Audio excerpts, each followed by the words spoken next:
PTI रहनुमा हमाद अजहर का कहना है कि सीआईए ने दर्जनों कारकुन बगैर केस उठा रखे हैं।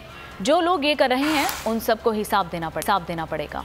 लोगों को उठाया गया। सीआईए की जो ब्रांच है उसने कई ऐसे हमारे कारकुनों को उठा के रखा है जो कई दिनों से उनकी तहवील में है। दर्जनों लोग हैं, इन पे कोई एफआईआर नहीं है, इन पर कोई चार्ज नहीं लगाया गया, बस इनको उठा लिया गया है। इचरा थाना में आप 29 कारकुन मिलेंगे जो 4 दिन से वहाँ गल सड़ रहे हैं। ये मिसिंग पर्सन है पाकिस्तान के। ये सारा कुछ जिन अफसरान के जेर साया हो रहा है, इन सबको एक एक को उसका हिसाब देना।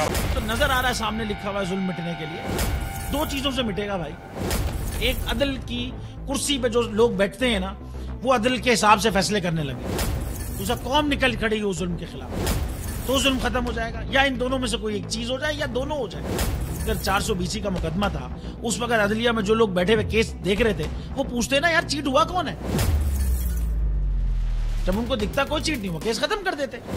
तो जालिम जुल्म कर ही नहीं पाता। 9 जजेस ने नोट बिफोर किया मेरे केस को, यार 1.5 साल चला।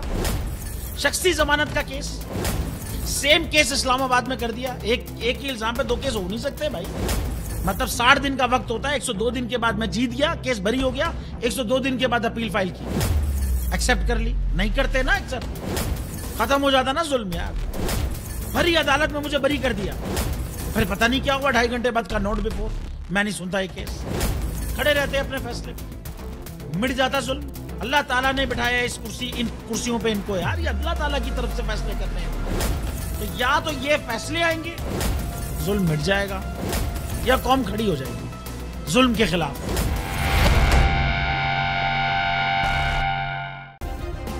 सब्सक्राइब करें और बेल दबाएं ताकि कोई खबर रह न जाए।